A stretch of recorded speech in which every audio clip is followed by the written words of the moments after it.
बता रहे हैं, रियल स्कीम बता रहे हैं, आ रहे हैं सब पे आ रहे हैं हम लोग।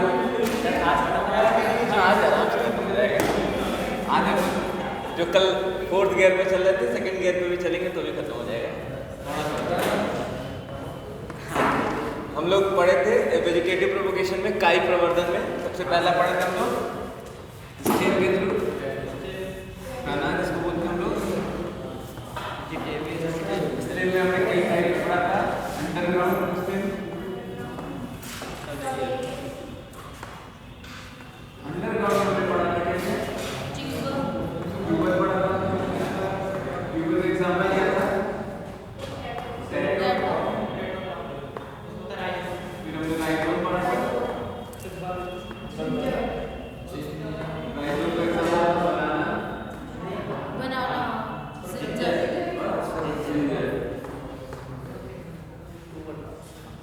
फिर हमने पढ़ा था बल्ब, प्याज, ओनियन और गार्लिक,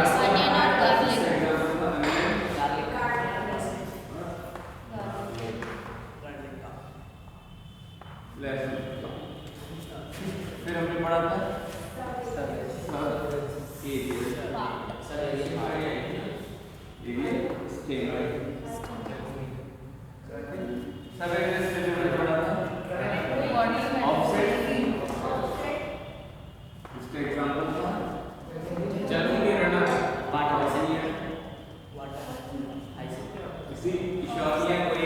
वाटर हाइसिन, इसी को बोलते हैं हम लोग जलकुंभी, सारे सबका नाम सेम है, ठीक है।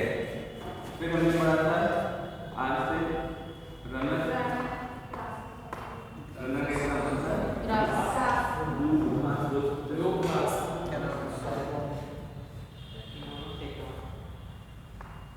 ठीक है। और एक लास्ट पढ़ा था हमने शक्कर का एग्जांपल था,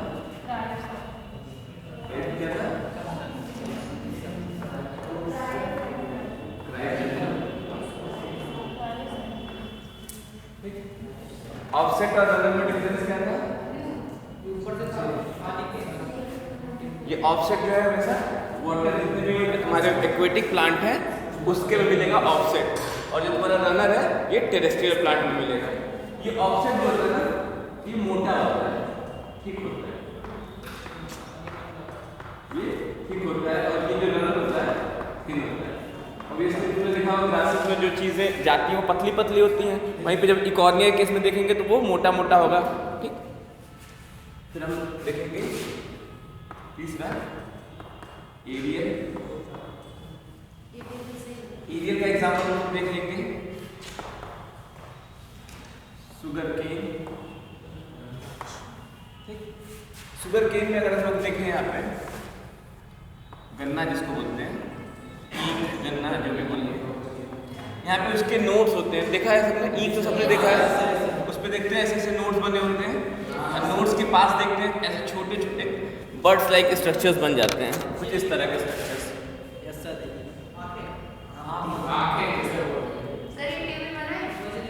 भाई कहाँ बना लो फिर से तुम्हारे, हाँ हाँ बिल्कुल बना लीजिए, ठीक है। इस तरह की इसको हम लोग बोलते हैं बर्ड, या फिर हम लोग इसको आई भी बोलते हैं कई जगह पे। यही आई या बर्ड जो है इसको हम लोग रीग्रोथ के लिए यूज करते हैं, न्यू प्लांट की जनरेशन के लिए,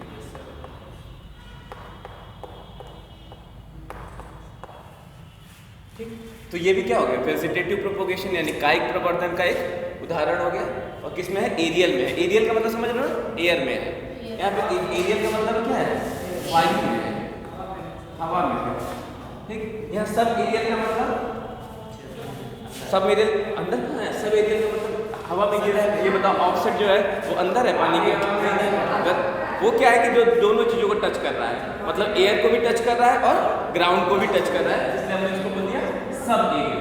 अंडरग्राउंड मतलब बिल्कुल जमीन के अंदर धंसा हुआ है, उसमें तुम्हारा ट्यूबर हो गया, राइजोम हो गया और बल्ब हो गया, ये सब अंदर ही धंसा होता है। और एरियल में ये बिल्कुल एयर में होता है, बिल्कुल हवा में। और एक कोई छूट रहा है, एक इसमें, हाँ बल्बिल, इसका एग्जाम्पल है बल्बिल का agave, agave plant. Agave plant में तुम देख सकते हो इसमें क्या होता है, ऐसे मान लो ये प्लांट है, इसमें क्या होगा, एक बड निकलेगी, ठीक है, एक बड निकलेगी, एक कली निकलेगी, वो कली कैसी होगी, फ्लेशी होगी। फ्लेशी मतलब गूदेदार, ठीक है, फ्लेशी का मतलब होता है गूदेदार। ऐसी एक कली निकलेगी और यही कली टूट के जब नीचे गिरेगी, ये कली टूट के नीचे गिरेगी, यही नए अगेव के प्लांट को बना देगी। अगेन यही नए अगेव के प्लांट को बना देगी। तो स्पेसिफिक जो फ्लेशी बड है, इसी फ्लेशी बड को हम लोग बोलते हैं बल्बिल। क्या बोलते हैं हम लोग, बल्बिल बोलते हैं। जो ये फ्लेशी बड है, जो गूदेदार तुम्हारी कलिकाएं हैं, इन्हीं को हम लोग क्या बोलेंगे, बल्बिल बोलेंगे। ठीक, तो 4 एग्जाम्पल्स हमने देख लिए स्टेम से क्या क्या होता है। लीफ का हमने कल देख लिया था, लीफ का एग्जाम्पल ब्रायोफिल्म था, पत्थर चट्टा। और रूट में हमें एनसीईआरटी में पढ़ना नहीं है, एनसीईआरटी में दिया नहीं, पर रूट में अगर एग्जाम्पल आता है तो शुगर केन हो सकता है, शुगर केन शकरकंद जिसको बोलते हैं, ठीक है, स्वीट पोटैटो कर सकते हो। ठीक, फिर नेक्स्ट हम लोग अब आएंगे, इसके बाद हम लोग पढ़ेंगे सेक्सुअल रिप्रोडक्शन। ठीक है, क्या पढ़ेंगे इसके बाद हम लोग, सेक्सुअल रिप्रोडक्शन। इसमें हम ऐड कर देते हैं चौथी पॉइंट भी, एरियल के बाद ये बल्बिल। एग्जांपल्स अगेन मैंने वही चीज़ इस ग्राफ में क्या कहते हैं, एक चार्ट बना दी है, बाकी चीज़ें तुम लोगों को समझाने के लिए। अनियन क्या है, बल्ब है। बल्ब अलग है, बल्बिल अलग है, दोनों में कंफ्यूज मत होना। बल्ब दूसरी चीज़ है, बल्बिल दूसरी चीज़ है।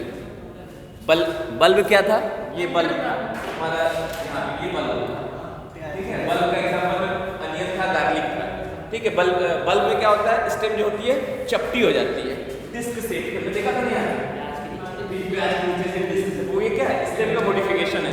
तना ही क्या हुआ है, बदल गया है, ठीक, स्टेम का मॉडिफिकेशन है। वहाँ बल्बिल क्या है, बल्बिल क्या है, वो एक बर्ड है, फ्लैशी बर्ड है, गूदेदार कलिका है, वो गिरती है और उससे नए पौधे का निर्माण होता है। तो दोनों बल्ब और बल्बिल में कंफ्यूज मत हो, दोनों अलग चीजें हैं। बल्ब अलग है और बल्बिल अलग है। बल्बिल का एग्जाम्पल क्या होगा, अगेव का प्लांट होगा, AGAVE, अगेव। एनसीईआरटी में डायग्राम दिया है अगेव का,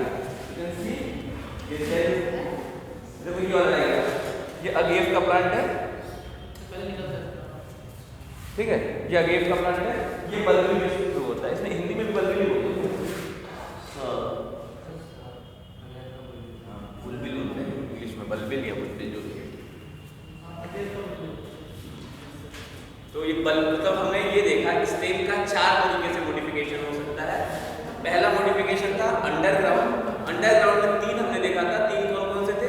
सबसे पहला हमने देखा था अंडरग्राउंड में ट्यूबर, ठीक, ट्यूबर का एग्जाम्पल हमने देखा था पोटैटो। फिर ट्यूबर के बाद दूसरा हमने देखा था राइजोम। राइजोम में हमने देखा था अदरक और केला, ठीक। फिर हम नीचे आएंगे तीसरा, जिसको हम क्या बोलेंगे, बी होता है, बी मतलब बल्ब। बल्ब मतलब क्या हो जाएगा तुम्हारा, बल्ब में अनियन रहेगा और गार्लिक रहेगा, लहसुन और प्याज। फिर हम आते हैं क्या कहते हैं सब एरियल पार्ट में। सब एरियल पार्ट में हमने फिर 3 देखा था, ORS से याद करना, ORS, O से फॉर ऑफसेट, R से रनर और S से शक्कर। हिंदी में शकरकंद शायद बोलते हैं, 2-3 जगह मैंने देखा इसको शकरकंद ही लिखा था। फिर एरियल हो गया, एरियल का एग्जांपल हो गया तुम्हारा शुगर की, और आज का एग्जांपल है अगेव। तो टोटल हमें कितने याद नाम याद रखते हैं, 1 2 3 4 5 6 7 और 8। किसमें शक्कर का हिंदी है शकरकंद, इसका क्रायोजैंथेमम,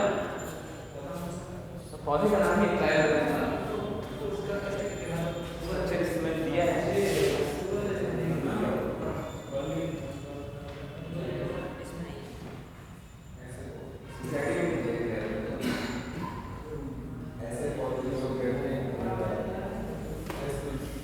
याद, थोड़ा बहुत देख लेते, कभी हमें भी भूल जाता है, थोड़ा सा देखना पड़ता है। ये रिवीजन करोगे तो मल्टीपल टाइम रिवीजन करोगे तभी चीजें याद आएंगी।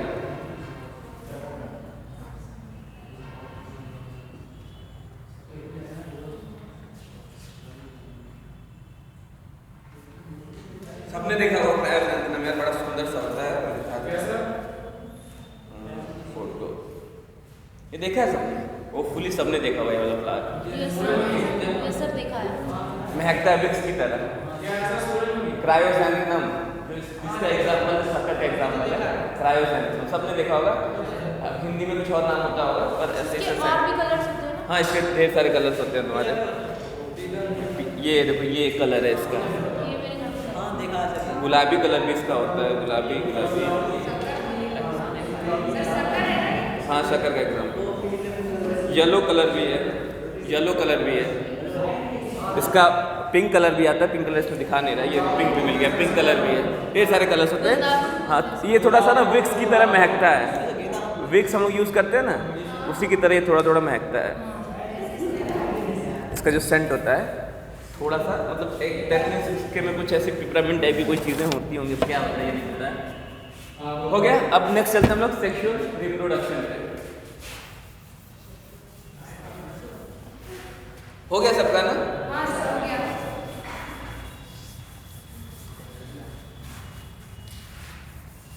अब वेजिटेटिव रिप्रोडक्शन जैसे हमको याद करना होगा, ये वाला चार्ट खोलेंगे, 2 मिनट रिवाइज करेंगे, फिर रख देंगे, फिर सारे क्वेश्चन इससे बन जाएंगे हमारे। पर ये है कि इसको कम से कम एग्जाम में जाने से पहले 10 बार तो देख लेना इस चार्ट को।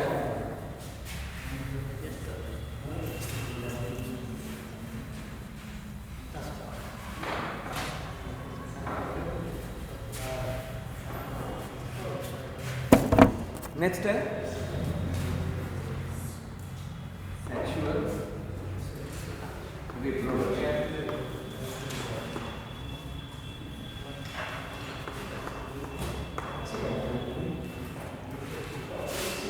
हिंदी में इसको बोलते हैं लैंगिक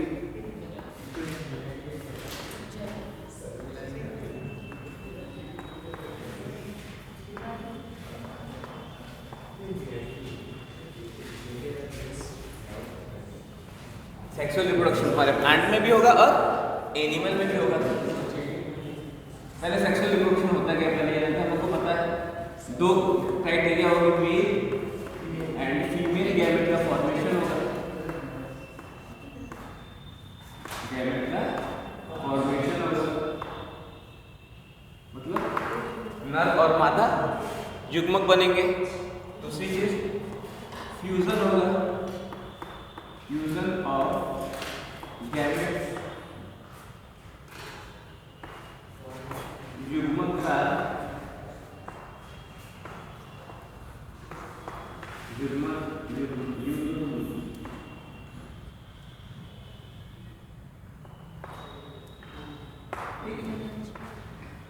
फ्यूजन को बोलते हैं युग्मन और गैमेट को बोलते हैं युग्मक। तो युग्मक का युग्मन जो होता है यानी fusion of gamete, 2 condition fix है। हमने ये भी देखा था इसमें, ईदर 1 पेरेंट, एग्जांपल के लिए लिख सकते हैं सर ये असेक्सुअल में आ गया। कौन, ये वाला टेपो कहाँ दिया है सेक्सुअल में? गलत दिया है, इसमें दिया है। एनसीईआरटी में है। कहाँ दिया है? देखिए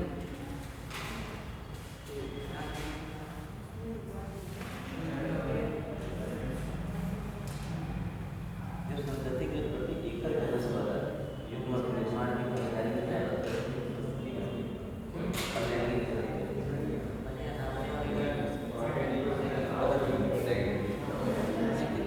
ये होता ही नहीं, इसको ध्यान देना, वो गलत है।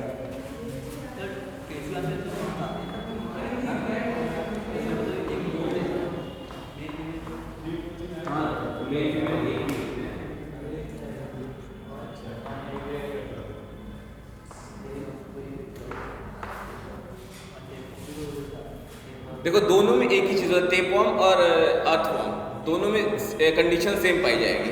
पर क्या होता है, जब अर्थवर्म होता है, मेल फीमेल तो एक अर्थवर्म के अंदर ही होता है, लेकिन वो क्या करता है जब भी उसको रिप्रोडक्शन करना होता है तो ये अपना ही मतलब खुद का मेल का गैमेट और फीमेल का गैमेट आपस में फर्टिलाइज नहीं करता है।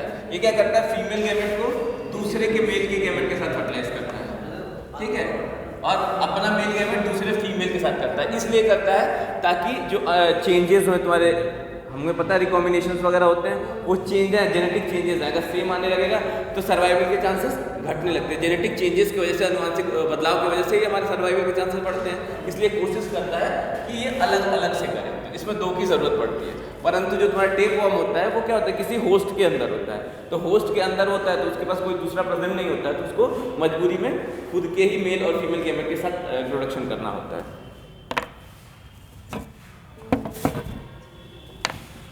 वहाँ पे एनसीईआरटी में अगर ऐसा लिखा है तो गलत है, उसमें कोई वो नहीं, क्योंकि ये अल्बर्ट एट ऑल में ऐसा क्लियरली लिखा है, तो वहाँ से वो गलत नहीं हो सकता, एनसीईआरटी गलत हो सकता है।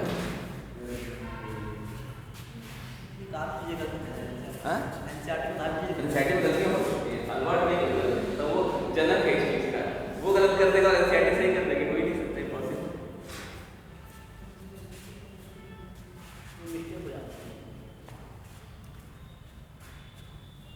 अब देखो, जो सेक्सुअल रिप्रोडक्शन होता है वो एनिमल में भी हो सकता है और प्लांट में भी हो सकता है।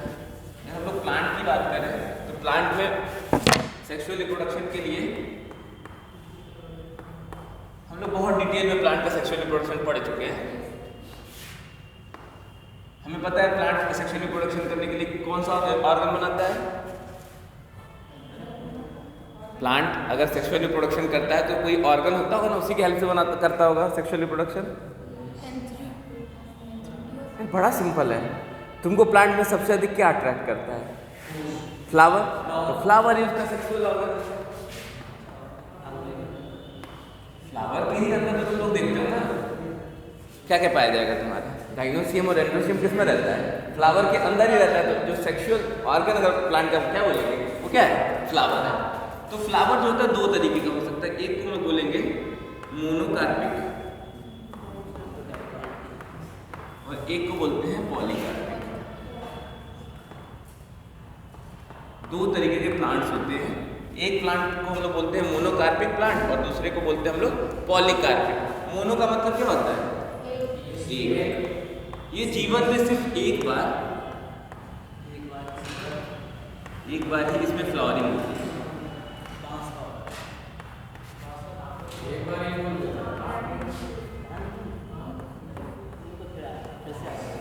एक बार ही फूल देता है। इसके इसमें एक एग्जांपल है। पहला एग्जांपल लिख लो तुम, राइस, वीट। ये कैसे होते हैं? ये सीजनल होते हैं। ये कैसे होते हैं? सीजनल होते हैं, मौसमी पौधे हैं। और वहीं पे दूसरा, अगर पेरिनियल की बात करें, बहुवर्षीय पौधों की बात करें, तो उसमें तुम लोग लिख सकते हो बाम्बू,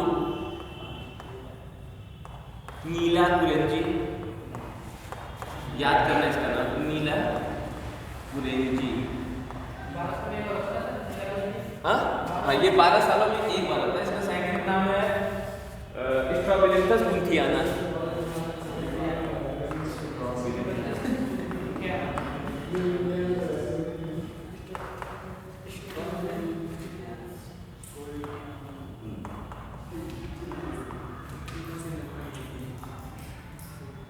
इसका साइंटिफिक नाम है स्ट्रॉबिलिंथस गुंथियाना और आम बोलचाल की भाषा में इसे बोलते हैं नीला कुरेंजी। 3 स्टेट्स में पाया जाता है इंडिया के, दैट इज तमिलनाडु,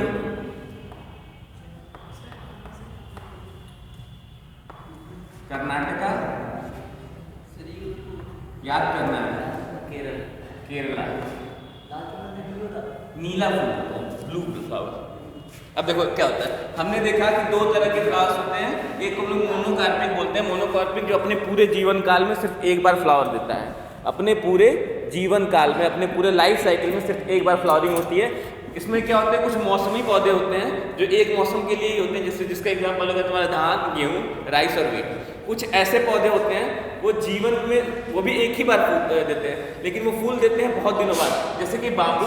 बाम्बू में 50 से 100 साल के बाद, कुछ स्पीसीज में 50 और कुछ स्पीसीज में 100 साल के बाद फ्लावरिंग आती है। और जैसे ही फ्लावरिंग आती है, फ्लावर आएगा, फिर उसके बाद फ्रूट बनेगा और इतना ह्यूज अमाउंट ऑफ फ्रूट बनता है कि फ्रूट बनने के बाद वो फ्रूट गिरता है और जो बांस का पेड़ होता है, बाम्बू का पेड़ होता है, उसकी भी डेथ हो जाती है। तो सिर्फ एक बार फ्लावर देता है, फ्लावर के बाद फ्रूट बनता है, फ्रूट के बाद डेथ हो जाती है। तो ये कैसे आ गया? मोनोकार्पिक है, एक बार दे रहा है पूरे जीवन में। दूसरा है नीला कुरेंजी, इसको हम लोग बोलते हैं क्या कहते हैं, स्ट्रॉबिलिंथस गुंथियाना। स्ट्रॉबिलिंथस गुंथियाना नीलगिरी की पहाड़ियों में पाया जाता है। कहाँ मिलता है? नीलगिरी के पहाड़ियों में पाया जाता है। नीलगिरी की पहाड़ियाँ कहाँ है? साउथ इंडिया में है। याद करना, इसमें भूलने वाली चीज़ नहीं है। 3 स्टेट में पाया जाता है बेसिकली। कौन कौन सा स्टेट? तमिलनाडु, कर्नाटका और केरला। ये 12 साल बाद पाया जाता है। कितने साल बाद पाया जाता है? 12 साल। हर 12 साल में होता है। तो लास्ट जो हुआ है अभी 2018 में इसकी फ्लावरिंग हुई थी। 2018 में फ्लावरिंग हुई थी। ये अब 30 में होगा तो देखने जाना। तो नीले कलर का फ्लावर होता है। कौन सा कलर होता है? Blue colour. और ये टूरिस्ट को बहुत ज़्यादा अट्रैक्ट करता है। अचानक से 2018 में 6 पॉइंट समथिंग, ये नहीं डाटा याद करना है, पर 6 पॉइंट समथिंग टूरिस्ट का परसेंटेज बढ़ गया था। इस टाइम में सिर्फ ये फ्लावर देखने के लिए लोग पहुंच गए थे। तो इसकी पैचेस होती हैं, मतलब एक लाइन से क्या कहते हैं, लगभग 1 बीघे में खूब बड़ा सा हुआ, फिर थोड़ा गैप है, फिर 1 बीघे में, तो पैचेस रहते हैं, छोटे छोटे पैचेस होते हैं इसके, और देखने में बड़ा सुंदर लगता है।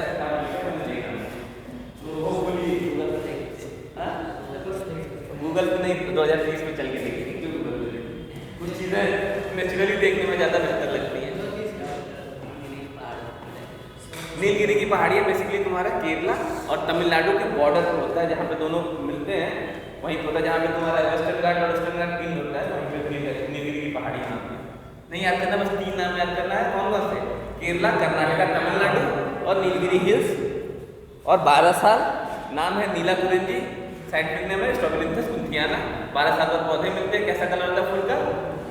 ब्लू कलर का होता है और देखने में सुंदर लगता है। इसकी वजह से टूरिस्ट का आगमन, जो लोग देखने वाले होते हैं, वो लोग का आगमन बढ़ जाता है उसमें। ठीक, तो ये जीवन में एक बार पौधे क्या फूल देते हैं। ऐसे पौधे को हम लोग क्या बोलते हैं? मोनोकार्पिक। क्या बोलते हैं? मोनोकार्पिक। कुछ होते हैं पॉलीकार्पिक, जो जीवन में बार बार फूल देते हैं। जैसे कि एग्जाम्पल के लिए मैंगो हो गया, हिबिस्कस हो गया। हिबिस्कस मतलब समझ रहे हो? गुड़हल। गुड़हल, गुड़हल ऐसा पौधा है जो हमेशा फूल देता है। गुड़हल, हाँ, वो हर मतलब कुछ पौधे होते हैं सीजनल होते हैं। आम का पौधा हमेशा तो फ्लावर नहीं देगा, एक गर्मी के सीजन में वो फूल देता है। लेकिन तुमको हिबिस्कस यानी गुड़हल का देखोगे, वो पूरे साल भर उसमें फ्लावर दिखेगा। ठीक है, तो जो ऐसे पौधे इस स्पेसिफिक टाइप पे देते हैं उनको मौसमी पौधे या सीजनल प्लांट बोलते हैं। और जो हमेशा देते हैं उनको ईयरली प्लांट बोलते हैं, वो पूरे साल भर देते हैं। ठीक, कुछ प्लांट होते हैं जो एनुअल होते हैं, साल भर में एक बार देते हैं, उनको हम लोग बोलेंगे एनुअल या एक वार्षिकी। ठीक, कुछ होते हैं बाइनियल होते हैं जो 2 साल पे देते हैं, उनको द्विवर्षीय बोलेंगे। और कुछ होते हैं पेरिनियल जो कई साल पे देते हैं, उनको बोलेंगे बहुवर्षीय।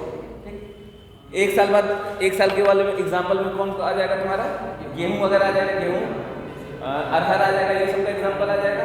फिर तुम्हारा बाइनियल में शायद अरहर आएगा, और 1 साल में ये आएगा तुम्हारा गेहूँ और व्हीट। और फिर पेरिनियल में तुम्हारा मैंगो आ गया, आंवला आ गया, ये सारे प्लांट्स आ गए।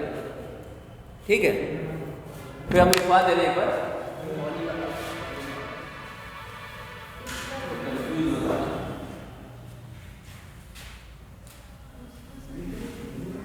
ये तो समझ लिए मोनोकार्पिक और पॉलीकार्पिक।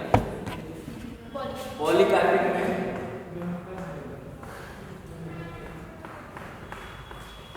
दो तरीके के हो सकते हैं। एक होता है ऑल अराउंड ईयर,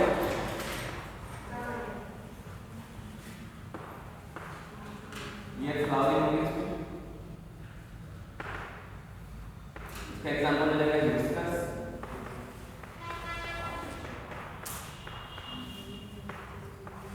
हिबिस्कस और हो जाएगा एक को हम बोलेंगे सीजनल यानी मौसमी। इसका एग्जांपल हो जाएगा, मैं कौन बोलूँगा? ठीक, 2 तरीके के पॉलीकार्पिक हो गए। एक हो गया तुम्हारा ऑल अराउंड ईयर, पूरे वर्ष भर इसमें फूल लगे रहेंगे, इसका एग्जांपल गुड़हल का पौधा। और कुछ ऐसे होंगे जो एक स्पेसिफिक सीजन में ही उनमें फ्लावर्स दिखेंगे, उसका एग्जांपल हो गया मैंगो। सीजनल यानी मौसमी, स्पेसिफिक मौसम के हिसाब फिक्स है सबका मौसम। वैसे ही होते हैं, सीजनल होते हैं, उसमें होता है मैंगो। ठीक, अब हम लोग बात कर रहे थे एक पौधों की, एक और तरह से हम पौधों को, प्लांट्स को डिवाइड कर सकते हैं, जिसको हम लोग बोल सकते हैं कि नॉर्मल, ये तो मोनोकार्पिक और पॉलीकार्पिक हो गया। एक को हम लोग बोल सकते हैं annual plant, biennial plant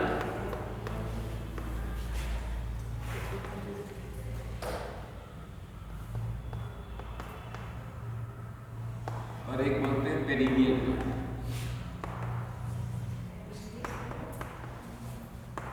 annual को बोलते हैं एक वर्ष,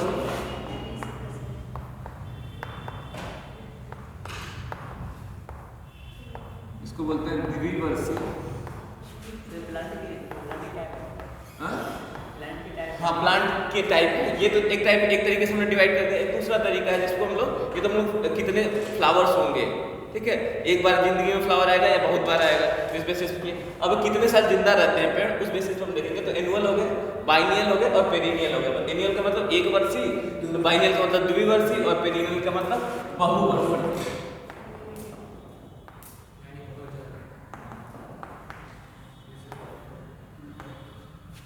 एनुअल के एग्जांपल में कौन कौन आ जाएगा तुम्हारा? राइस आ जाएगा, बीट आ जाएगा, जो एक साल बाद ही खत्म हो जाते हैं, उनका जीवन का जो चक्र होता है सिर्फ एक साल का होता है। बाइनियल में अरहर वगैरह आ जाएंगे, दालें जो होती हैं वो आ जाएंगी, उनका लगभग 2 साल का चक्र होता है। और पेरिनियल में बहुवर्षीय में मैंगो हो गया, गुआवा हो गया, अमरूद हो गया, मतलब ये सब पेड़ जो बहुत 30 साल 40 साल 160 साल ऐसे चलते हैं, उनको हम लोग बोलेंगे पेरिनियल प्लांट। ठीक, बनियान ट्री हो गया, मतलब कोई भी जो भी 2 साल से ज़्यादा चलेगा। बनियान ट्री जानते हो ना, बरगद का वृक्ष, क्या बोलते हैं उसका साइंटिफिक नाम क्या है बरगद का? याद नहीं आ रहा कि याद ही नहीं किए हो? बताओ, दिए थे एक बार होमवर्क, बहुत पहले दिया था। तो क्या वो नीट में नहीं है क्या? बहुत पहले से फाइकस रिलीजियोसा। अरे याद करो ना, बरगद के वृक्ष के नीचे पूजा वूजा लोग करते हैं, तो बरगद का वृक्ष रिलीजियस से जोड़ लो, रिलीजन से रिलेटेड है। फाइकस पीपल हो गया, बरगद सब फाइकस के ही अंदर आते हैं, फाइकस रिलीजियोसा।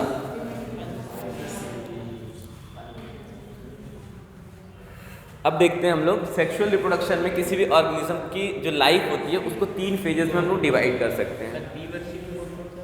द्विवर्षीय में तुम्हारे आ जाएंगे जो दालें होती हैं, द्विवर्षीय में बाइनियल में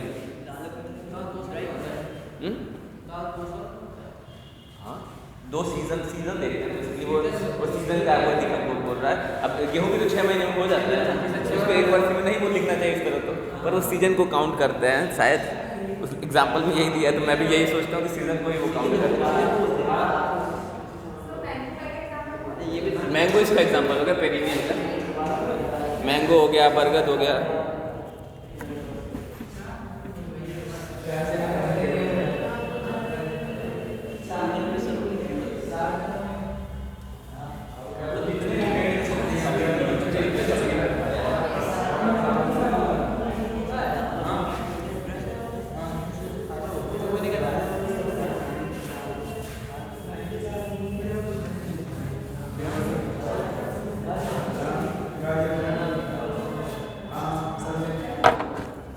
सेक्सुअल रिप्रोडक्शन में कोई भी ऑर्गेनिज्म होता है उसके जीवन काल को हम लोग 3 भागों में डिवाइड कर सकते हैं।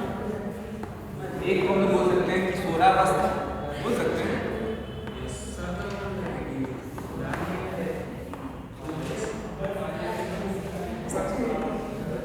इसको अंग्रेजी में लिखते हैं जुवेनाइल फेज,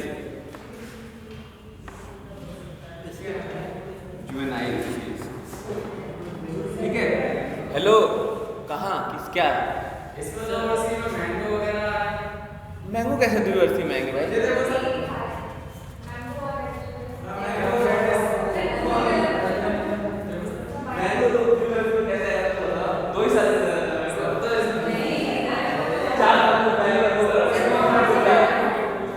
मैंगो का अगर नॉर्मल प्लांट लगाएंगे तो 4 साल में पहली बार तो वो फ्रूट देगा, 2 साल में तुम उसका पूरा वही लाइफ साइकिल है खत्म कर दे रहे हो। पेरिनियल में आएगा, हाँ बहुवर्षीय में आएगा, हाँ एग्जैक्टली बहुवर्षीय में। बाइनियल मतलब जो 2 सीजन चलता है, जैसे दालें वगैरह होती है, अरहर वगैरह होता है, ये सब बाइनियल में।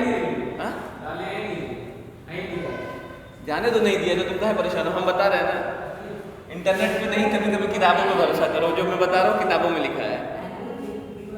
देखो हम लोगों ने लाइफ साइकिल को, किसी भी ऑर्गेनिज्म के लाइफ साइकिल को 3 भागों में बांट दिया है। पहले को बोलते हैं किशोरावस्था यानी जुवेनाइल फेज, ठीक, ये हो जाएगा एनिमल के केस में। एनिमल के केस में इसको क्या बोलेंगे? किशोरावस्था या जुवेनाइल फेज। प्लांट के केस में इसको हम लोग बोलते हैं वेजिटेटिव फेज। वेजिटेटिव नहीं दिख रहा है सर इसमें भी नहीं दिख रहा। इसमें कौन कौन सर वाइट वाला सर व्हाइट वाले से हालत खराब है।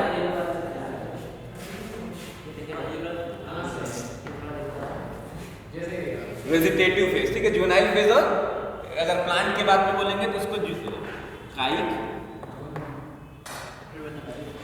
अवस्था, कायिक अवस्था यानी वेजिटेटिव फेज बोलते हैं किसके केस में? प्लांट के केस में। और एनिमल के केस में इसको हम लोग बोलते हैं किशोरा अवस्था या जुवेनाइल फेज। दूसरे को हम लोग बोलते हैं रिप्रोडक्टिव फेज। रिप्रोडक्टिव फेज यानी जनन अवस्था।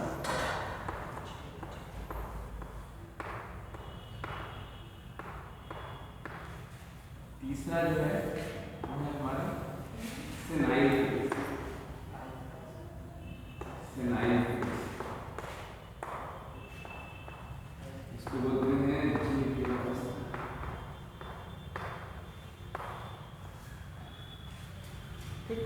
तीन फेजेस होते हैं। पहला फेज जिसको बोलते हैं किशोरा अवस्था, कोई बच्चा है, छोटा बच्चा है, अभी रिप्रोडक्शन करने की कैपेसिटी उसके अंदर नहीं आई है, तो उसको किस में रखेंगे हम लोग?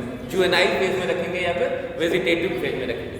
आम की पौधे की बात कर लो, आम का पौधा है, जब तक वो फ्लावरिंग नहीं कर रहा है, एक टाइम लेता है ना, लगाते ही तो फ्लावर्स नहीं निकलने लगते हैं ना, कुछ समय के बाद फ्लावर निकलते हैं। तो जब तक फ्लावर नहीं निकला है तब तक वाला जो फेज होगा उसको हम लोग क्या बोलेंगे? वेजिटेटिव फेज बोलेंगे। और अगर एनिमल में ऐसी कंडीशन है तो उसको हम लोग जुवेनाइल फेज बोलेंगे, ठीक। फिर सेकेंड आता है रिप्रोडक्टिव फेज, ऐसा अवस्था जिसमें प्लांट्स में फ्लावर आने लगे, और अगर क्या कहते हैं एनिमल है तो उसके अंदर गैमेट्स का फॉर्मेशन होने लगे, तो उस फेज को हम लोग क्या बोलेंगे? रिप्रोडक्टिव फेजेस, ठीक। फिर लास्ट आता है सेनाइल फेज या जीरिया अवस्था। अच्छे लैंग्वेज में बोलते हैं जीरिया अवस्था या सेनाइल फेज, और किसी को गाली देके बोलना हो तो कहते हैं बुढ़ऊ, बोलते वही बुढ़ऊ वाला जो फेज है उसी को हम लोग बोलते हैं सेनाइल फेज या जीरिया अवस्था। इसमें क्या होता है? रिप्रोडक्टिव कैपेसिटी यहाँ पे लॉस हो जाती है। रिप्रोडक्टिव कैपेसिटी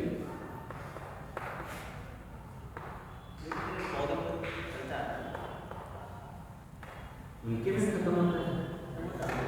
बहुत सारे आम के पौधे बहुत पुराने हो जाएंगे तो देखो उनके अंदर फ्लावरिंग आएगी ना, उनके अंदर भी जीरिया अवस्था आता है, ठीक है। ह्यूमन में जल्दी आ जाता है।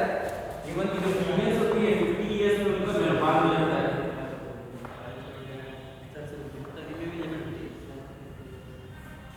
तो वही जैसे मेनोपॉज स्टार्ट हुआ वैसे हम लोग बोलेंगे कि वो सेनाइल फेज में चली गई, जीरिया अवस्था में चली गई, ठीक। सर एनिमल्स हाँ क्या आने लगते हैं? फल छोटे फल छोटे आने लगते हैं। नहीं, फल जब तक दे रहा है तब तक तो वो तुम्हारा रिप्रोडक्टिव फेज में है। जब फल देना बंद कर दिया तब आएगा तुम्हारा जीरिया अवस्था। मतलब बेसिकली वो फ्लावरिंग कर ही नहीं पा रहा है। फल देने का मतलब उसने रिप्रोड्यूस किया है तभी तो फ्रूट आ रहे हैं। सर एनिमल्स में कितने ईयर तक? वो अलग अलग एनिमल पे अलग अलग होता है। जैसे ह्यूमन के केस में फीमेल पे तुम्हारा 50 ईयर होता है, मेल जो होता है उसमें नहीं आता है जनरली। तो ये बस बेसिकली ये है रिप्रोडक्टिव कैपेसिटी जब यूज कर देते हैं ना, उसी कंडीशन को हम लोग बोलते हैं जीरिया अवस्था यानी सेनाइल फेज। सेसेंट फेज भी बोलते हैं उसको, शायद एनसीईआरटी में सेसेंट फेज लिखा होगा, तुम लोग देख लेना। सेनाइल वैसे सही अच्छा वर्ड है, इजी है याद करने के लिए। मोनोफेज वो मेनोपॉज है। मेनोपॉज मतलब तुम्हारा जो कोई भी फीमेल होगी ह्यूमन की, उसके अंदर जो मेंस्ट्रुअल साइकिल है वो स्टॉप हो जाएगा, तो उसी कंडीशन को मेनोपॉज बोलते हैं। 50 के करीब में 45, 50, 55 ये वेरी करता है लाइफ स्टाइल के बेसिस पे, ठीक। ये इतना तो समझ गए अपन। अब देखते हैं जो रिप्रोडक्टिव फेज होता है, इसमें अगर हम लोग बात करें तो 2 तरीके के जानवर पाए जाते हैं। अगर हम लोग मैमल्स की बात करें, लोग मैमल्स के बारे में बात करते हैं। ये चौक नहीं यूज करना है ना, ये करना है। मैमल्स मतलब स्तनधारी।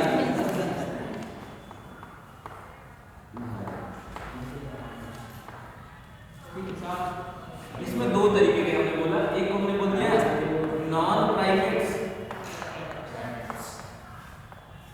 दूसरे को हमने बोल दिया प्राइमेट्स। प्राइमेट में कौन कौन आएगा?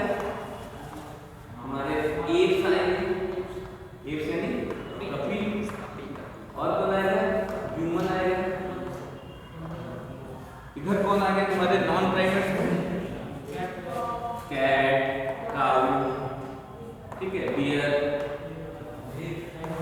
वॉल, ठीक है। स्पेलिंग सही है ना, यही होती है ना, डबल ई नहीं ना होता है, कंफ्यूज हो गया। वो लिख देंगे तो कहानी बहुत ज़्यादा पलट जाएगी, ठीक। अब देखो क्या करने का है अपने को, इन दोनों में बेसिक डिफरेंस क्या होता है वो हम लोग देखेंगे। रिप्रोडक्टिव फेज में जो नॉन प्राइमेट्स होते हैं उनमें स्ट्रेस साइकिल चलता है, और जो प्राइमेट्स होते हैं उनमें जो होता है मेंस्ट्रुअल साइकिल चलता है। मेजर डिफरेंस क्या है? मेजर डिफरेंस ये है कि जो तुम्हारे प्राइमेट्स होंगे, पहले हम नॉन प्राइमेट्स देख सकते हैं। प्राइमेट्स छोटा सा इसलिए पहले देख सकते हैं। प्राइमेट्स में बंदर आएंगे, मानव आएगा, गुरिल्ला, चैंपियंजी, ओरंगुटान, ये सब सारे किसमें आएंगे? हमारे प्राइमेट्स के अंदर आएंगे, ठीक। इनमें जो साइकिल चलती है उसको हम लोग बोलते हैं मेंस्ट्रुअल साइकिल, हिंदी में बोलते हैं ऋतुस्राव।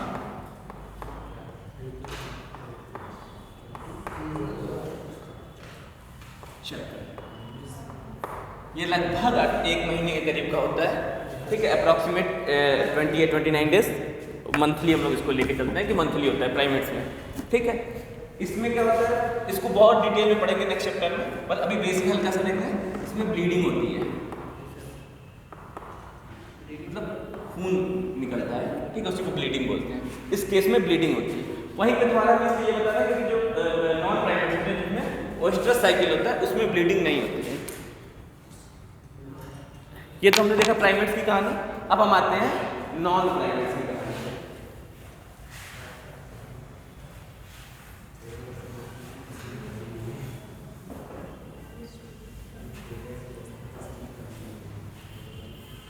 ठीक, ये प्राइमेट्स की कहानी हो गई।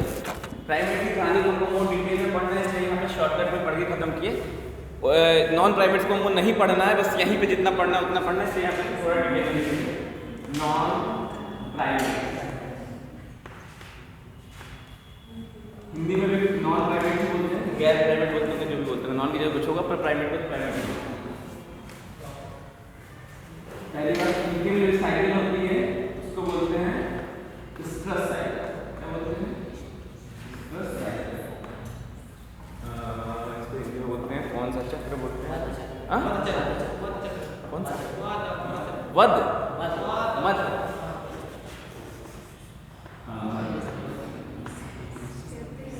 ठीक है, हिंदी में बोलते हैं मध्य चक्र। ओएस्ट्रस, इसको पढ़ते हैं स्ट्रेस साइकिल, ओ यहाँ पे साइलेंट है। स्ट्रेस साइकिल में हिंदी में बोलते हैं मध्य चक्र। लेकिन इसमें होगा नॉन प्राइमेट्स में होगा। इनकी पहली क्वालिटी ये है, इसमें ब्लीडिंग नहीं होती, नो ब्लीडिंग। क्यों नहीं ब्लीडिंग होती है? क्योंकि इनका जो यूटेरियन वॉल होता है वो एब्जॉर्ब हो जाता है। एब्जॉर्ब मतलब सोख लेता है, ठीक। उनकी जो बॉडी होती है वही क्या करता है, उनके जो यूटेरियन वॉल होते हैं, जो भी तुम्हारे बकरी हो गई, गाय वाय हो गई, तो उनके में कभी ब्लीडिंग नहीं हुई। क्यों? क्योंकि उनके में भी चीज़ें सब नॉर्मल है। यूटेरियन वॉल स्वेल करेगी, सब कुछ वो होगा, पर क्या होगा वहाँ पे जो ब्रेक डाउन नहीं होगा। ब्रेक डाउन से पहले वो क्या करेंगे, उस पूरा उनके बॉडी क्या करेगी, उसको दोबारा एब्जॉर्ब कर लेगी। अगर फर्टिलाइजेशन या इनिशिएशन नहीं होता है तो उस कंडीशन में उनकी जो बॉडी होगी वही इस यूटेरियन वॉल में जितने भी फ्लैशी पार्ट है उसको क्या करेगी, एब्जॉर्ब करेगी। तो यहाँ पे ब्लीडिंग नहीं हुई किसमें? ओएस्ट्रस साइकिल में। ओएस्ट्रस साइकिल को हम 3 तरह से डिवाइड कर सकते हैं। एक को हम लोग बोल सकते हैं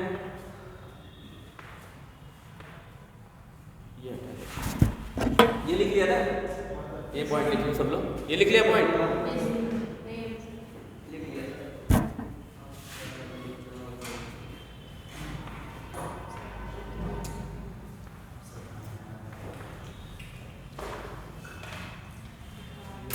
दोनों ही बोलते हैं।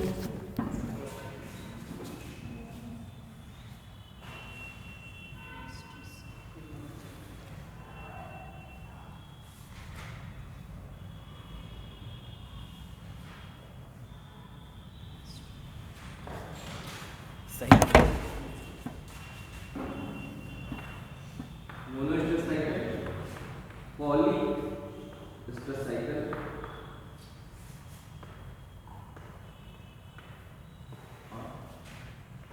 Seasonal polyestrous cycle.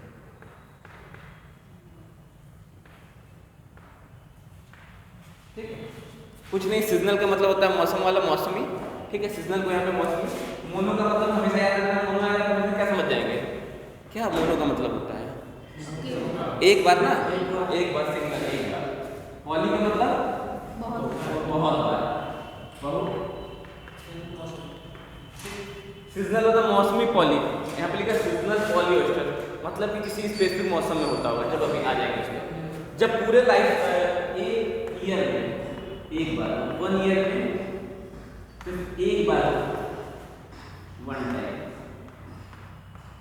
तो इसको हम लोग बोलेंगे मोनोएस्ट्रस। ऐसा मत कोई भी ध्यान मत देना, जिंदगी मत बोल देना, उसकी लाइफ साइकिल में ऐसा मत लिख देना कि एक बार। ये पूरे साल में एक बार होगा, एक साल में सिर्फ एक बार होगा। ठीक, तो उसको हम लोग क्या बोलेंगे, मोनोएस्ट्रस साइकिल। इसका एग्जांपल लिख लेना, बियर और वोल्फ लिख लेना, बियर और वोल्फ। वोल्फ मतलब भेड़िया और बियर मतलब भालू। ठीक, बियर और वोल्फ। इसमें क्या होता है, हर साल में सिर्फ एक बार होता है। मतलब कि अगर हम लोग इसको इस तरफ बनाएं,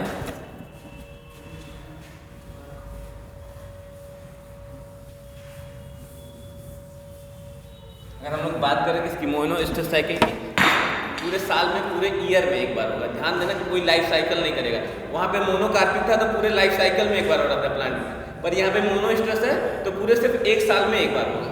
ये पूरे साल की मैंने चक्र बना दिया साइकिल, तो पूरे साल में एक टाइम पीरियड्स को मान लो डिवाइड कर लिया 12 महीनों में। ठीक है, कितने हो गए, 3 हो गए, 3 3 6 2 8 और भी हो गया लगभग 12, बराबर होने चाहिए मेरे जैसे। ठीक है, अब देखो इसमें एक पेज आएगा सिर्फ एक बार, पूरे एक ये 1 ईयर की बात कर रहे हैं, एक साल का। इसमें एक बार ही होगा पूरे एक टाइम, लगभग 1 महीने के लिए, वो भी मंथली होता है। सिर्फ इस टाइम में ऑर्गेनिज्म गैमेट प्रोड्यूस करेगी, जो फीमेल होगी वो एग प्रोड्यूस करेगी, सिर्फ इसी एक टाइम में। इस एक टाइम को हम लोग बोलते हैं उसका हीट पीरियड। क्या बोलते हैं हम लोग, हीट पीरियड। सिर्फ यही एक टाइम का हीट पीरियड, जिस टाइम में ये तुम्हारे इसके एग्जांपल में क्या लिखा था, वोल्फ और बियर, ये लोग रिप्रोड्यूस कर पाएंगे। इसके अलावा पूरे साल ये लोग का रिप्रोडक्शन नहीं होगा, सिर्फ एक टाइम में ये लोग का रिप्रोडक्शन होगा, वो भी सिर्फ एक टाइम में। इसको हम लोग इसीलिए बोलते हैं मोनोएस्ट्रस साइकिल। पूरे साल भर में 1 महीने के करीब में टाइम होगा, उसी में ये लोग क्या करेंगे, एग का प्रोडक्शन करेंगे, रिप्रोडक्शन करेंगे, रिप्रोड्यूस करेंगे, टाइम फिक्स होगा, रिप्रोड्यूस करेंगे और फिर उसके बाद तुम्हारा बेबी का फॉर्मेशन होगा। ठीक, तो हम लोग देखिए मोनोएस्ट्रस में पूरे साल भर में सिर्फ एक बार चांसेस मिला है। दूसरा है पॉलीएस्ट्रस। दूसरा क्या है, पॉलीएस्ट्रस। ये बना लो, उसका पॉलीएस्ट्रस बता दो। सीजनल पॉलीएस्ट्रस बताएंगे, फिर पॉलीएस्ट्रस बताएंगे। सेकंड है सीजनल पॉलीएस्ट्रस।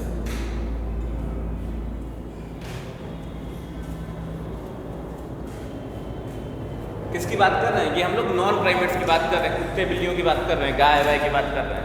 तो इसमें देखिए इसका एग्जांपल क्या हो गया, मोनोएस्ट्रस में वोल्फ और बियर। और कहीं मत घुस जाना यहाँ से, ह्यूमन में मत खोजने लगना ये चीज़। स्ट्रस साइकिल किसमें होगा, वोल्फ और बियर में होगा। ह्यूमन में होता तो ऐसा कैसे, तो क्या होता, एक स्पेसिफिक टाइप में बच्चे होते, तो सबका बर्थडे लगभग एक टाइप में होता। एक घर में 3-3 बच्चे एक साथ हो रहे हैं, यही होता है ना। अगर ह्यूमन में ऐसा होता तो सबका बर्थडे सितंबर अक्टूबर नवंबर के महीने में सबका बर्थडे पड़ रहा है, खत्म हुआ, ज़्यादा टेंशन नहीं, घर में एक ही दिन में 4 बच्चों का बर्थडे है, ज़्यादा खर्चा नहीं, समस्या समाधान हो जाता है। लेकिन ऐसा होता होगा इन लोगों में, बोल अपना बर्थडे ऐसे ही मनाते होंगे, 7-8 इकट्ठे हो जाते होंगे, आज बर्थडे मेरा है ना। हो गया। दूसरा है सीजनल पॉलीएस्ट्रस। बताते हैं, अब बताएंगे, छोड़ेंगे। पहले देख लो सीजनल पॉलीएस्ट्रस।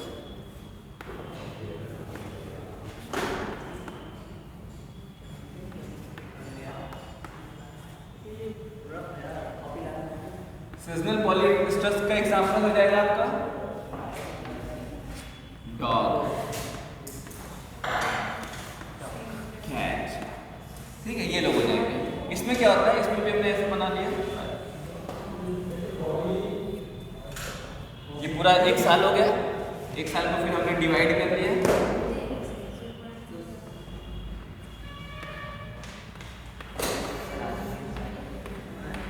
ठीक, लगभग 12 में डिवाइड कर लिया है ना। क्या हुआ, ऐसे कैसे नहीं हो पाएगा, इतना बता, अभी तो 4 भी नहीं बजा है, खत्म है, लास्ट है, एंड चल रहा है। इसके बाद से सिर्फ ओबी पैरस बीबी पैरस और ओबी बीबी पैरस 3 कम से बचा है, बस खत्म। बाकी तुम लोग ये खोज रहे होगे कि क्या कहते हैं बाइसेक्सुअल क्या होता है, यूनिसेक्सुअल क्या होता है, ये सब नहीं पढ़ा है, तो पढ़ा चुके हैं, दोबारा फिर से पढ़ाना है। तो प्लांट रिप्रोडक्शन में पढ़ा चुके हैं, और फिर एनिमल रिप्रोडक्शन में पढ़ाएंगे तो वहाँ पे जो कुछ चीज़ें यहाँ से छुट्टी हैं वहाँ डिटेल में पढ़ाएंगे, इसलिए नहीं यहाँ पे बताएंगे, जो वहाँ पे नहीं पढ़ाना है वही चीज़ें यहाँ पे बता रहे हैं। अब देखो इसमें क्या होता है, किसी पर्टिकुलर सीजन में, हम लोग सीजन की बात करें, मौसम की, तो 4 तरह का मौसम होता है। समर,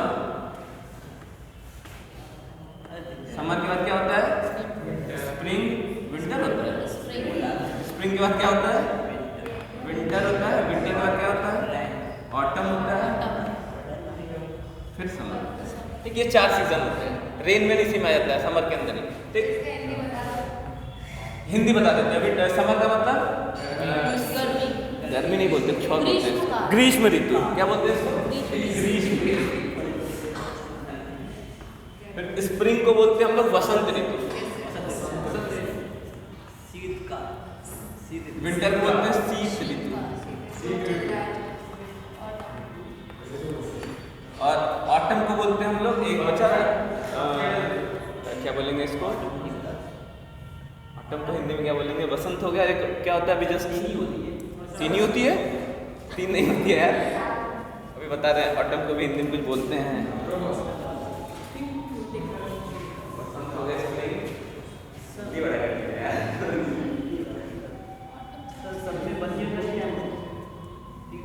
हाँ 1 ईयर के ही हम ग्राफ बना के चल रहे हैं।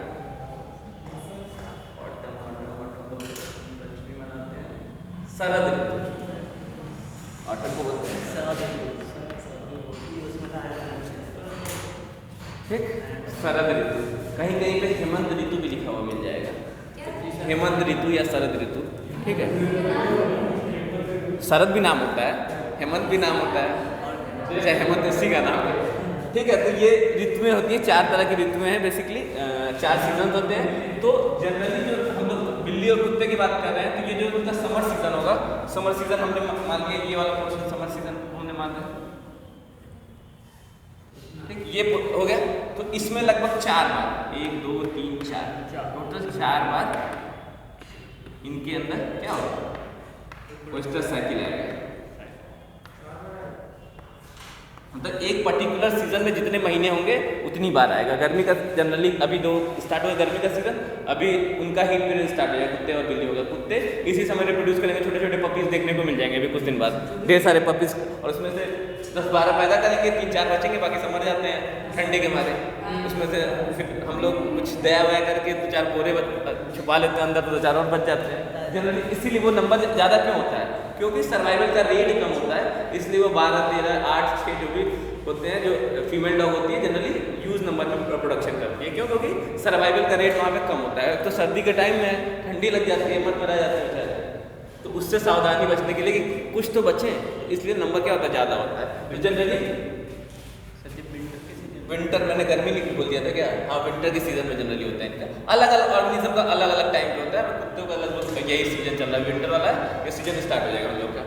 तो हमने बोला कि इन दोनों में डिफरेंस क्या हुआ, उसमें क्या था, सिर्फ 1 बार आ रहा था, इसमें 4 बार के करीब में आता है। और लेकिन ये फिक्स है कि एक पर्टिकुलर सीजन में आता है। गर्मी के सीजन में कुछ का होगा, कुछ का ठंडी के सीजन में होगा, तो एक पर्टिकुलर सीजन में आ रहा है, तो हम इसको बोलेंगे सीजनल पॉलीइस्टस। क्या बोलेंगे हम लोग, सीजनल पॉलीइस्टस। एग्जाम्पल हो गया कौन, डॉग, कैट, शीप, लैम, ये सब चीज़ के इसके एग्जाम्पल हो गए। अब हम लोग आते हैं पॉलीइस्टस। पॉलीइस्टस का एग्जाम्पल हो जाएगा काऊ, बफलो, ये सब हो जाएंगे इसके एग्जाम्पल, किसके, पॉलीइस्टस।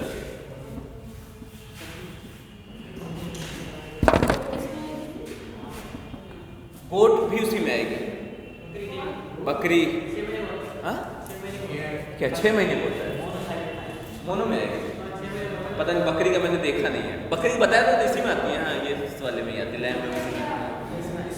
ये सेकंड वाला जो सीजनल पॉलिस्टर, सीजनल देख लेना एक बार, चेक कर लेना। बकरी का मैंने कहीं पढ़ा नहीं, बकरी का क्या होता है, तो गोट का तुम लोग चेक कर लेना। नहीं दिया एनसीईआरटी में तो क्यों फर्जी का वो टेंशन ले रहे हो। बस ये थोड़ा सा स्ट्रेस साइकिल उसने लिखा हुआ है, तो इससे थोड़ा सा डिटेल में क्वेश्चन आया हुआ है प्रीवियस ईयर में, इसलिए बता रहा है। नहीं तो कोई बस एक देख लो, उसमें क्या बताओ पॉलिस्टर्स में क्या होता है, हो गया तो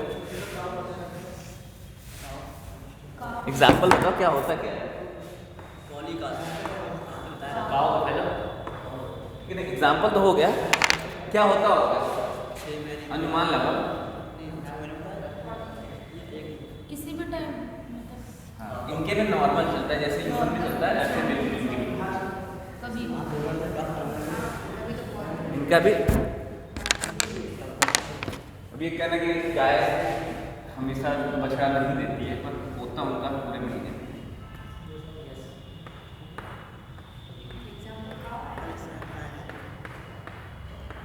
ओके 12 यहाँ पे हर महीने में मतलब अप्रॉक्स पूरे ईयर में 12 to 13 टाइम्स, 12 to 13 टाइम्स जो होता है इनमें साइकिल होती है।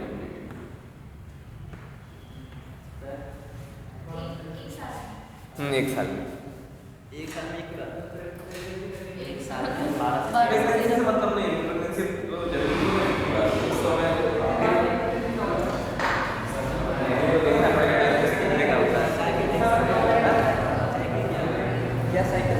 वेस्टर साइकिल का मतलब होता है इस समय उनके बॉडी में एग रिलीज होता है और इस टाइम वो प्रिपेयर हो जाता है, उनकी बॉडी प्रिपेयर हो जाता है। इस समय वो रिप्रोड्यूस करेंगे और रिप्रोड्यूस करने के बाद उनका जो फर्टिलाइजेशन होगा, निषेचन होगा, सिर्फ इसी टाइम होगा निषेचन, इसके अलावा और किसी टाइम पीरियड में निषेचन नहीं होगा।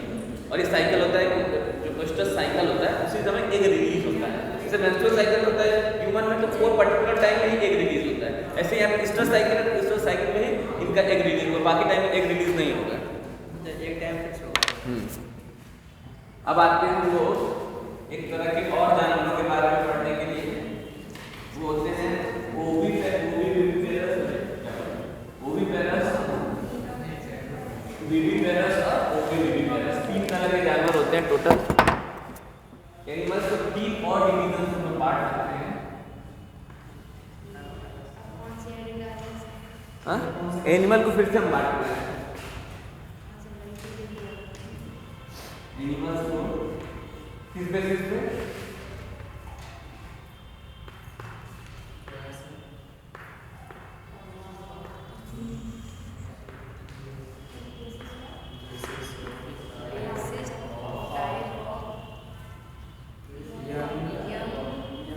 उनके जो बच्चे पैदा होते हैं वो किस फॉर्म में पैदा होंगे उस बेसिस में। तो इसमें सबसे पहला वाला का हमको देखेंगे ओविपेरस।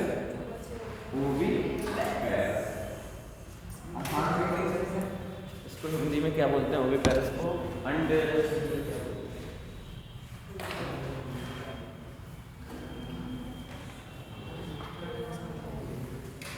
प्रोजेक्ट।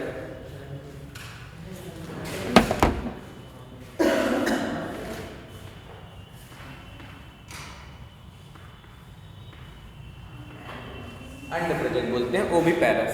ऐसे ऑर्गेनिज्म, ऐसे जीव जो अपने जीवन काल में क्या करते हैं, मतलब ये एग रिलीज करते हैं। क्या करते हैं? एग के फॉर्म में अपना यंगवन को रिलीज करते हैं। वो एग आता है, उसकी हैचिंग होती है, फिर इससे बच्चा निकलता है। मतलब डायरेक्टली इनका जो मतलब बेसिकली अंडे देने वाले, ओविपेरस का मतलब अंडे देने वाले ऑर्गेनिज्म। मतलब इनके क्या होगा, पहले ओविपेरस में क्या होगा, ओविपेरस में मेल गैमेट और फीमेल गैमेट आपस में फर्टिलाइज करेंगे। फर्टिलाइज करने के बाद ये क्या बनाएंगे, एक एग बनाएंगे। इसके चारों तरफ कैल्शियम की लेयर होगी, कैल्केरियस लेयर होगी, कैल्केरियस लेयर, कैल्केरियस लेयर। वो लेयर कैल्शियम कार्बोनेट की बनी होती है, सही बोल रहे हो।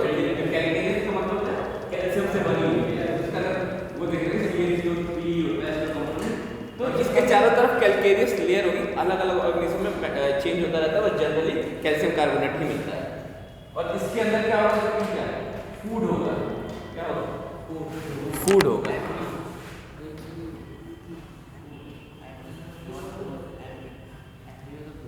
और यहाँ पे एम्ब्रियो। अंडा सबने देखा है?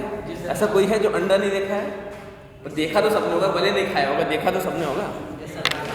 नहीं मतलब बहुत लोग नहीं खाते हैं, उसमें कोई बुराई नहीं है, जिसको अच्छा लगे वो खाए, जिसको नहीं अच्छा लगे नहीं खाए, उसमें कोई समस्या नहीं है। मगर देखा तो सबने होगा। अंडे में देखा होगा एक पीले वाला होता है जिसको यॉक बोलते हैं, ठीक, ऊपर वाइट कलर की पानी जैसा होता है जिसको प्रोटीन वो होती है, ठीक है।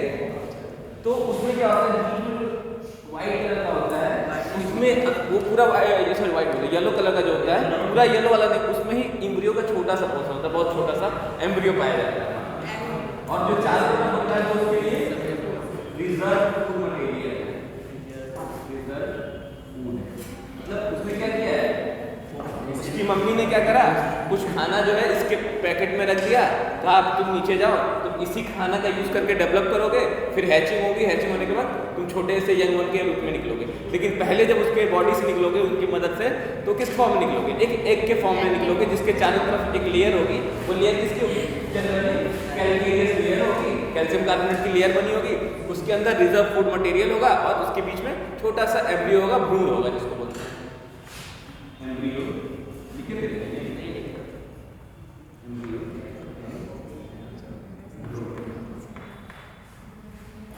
ठीक है, तो ये जो भ्रूण होगा इसका डेवलपमेंट, एम्ब्रियो का डेवलपमेंट के लिए जो फूड आएगा वही उसी एग में प्रेजेंट होगा, उसी एग से इसका उसी फूड को ये खा के इसका डेवलपमेंट होगा, फिर हैचिंग का एक प्रोसेस होगा, हैचिंग के बाद यंग वन जो है एग से निकलेगा। तो ऐसे ऑर्गेनिज्म जो अंडे रिलीज करते हैं उनको हम बोलते हैं अंडप्रजक या ओविपेरस ऑर्गेनिज्म। इसका एग्जांपल सब लोग को पता होगा, अंडायुक्त, जरायु और अंडायु बोलते होंगे, वो भी बोलते होंगे, एनसीईआरटी में यही लिखा है तो यही मैं जानता हूँ, अंडप्रजक। हिंदी में मुझसे ज़्यादा वो मत पूछो, एनसीईआरटी वाला बता दे रहे हैं। अच्छा, इसमें एग्जांपल में क्या होगा,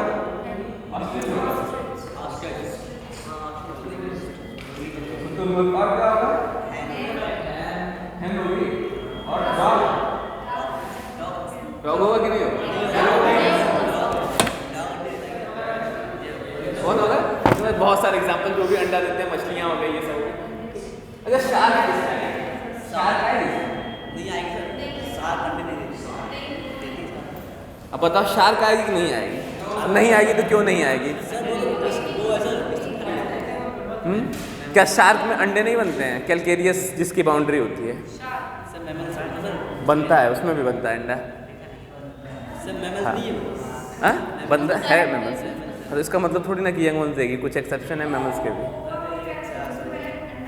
ठीक ठीक, चलो उस पर भी आएगा शार्क की कहानी पे। पहले हमने देखा ओविपेरस, दूसरा है विविपेरस।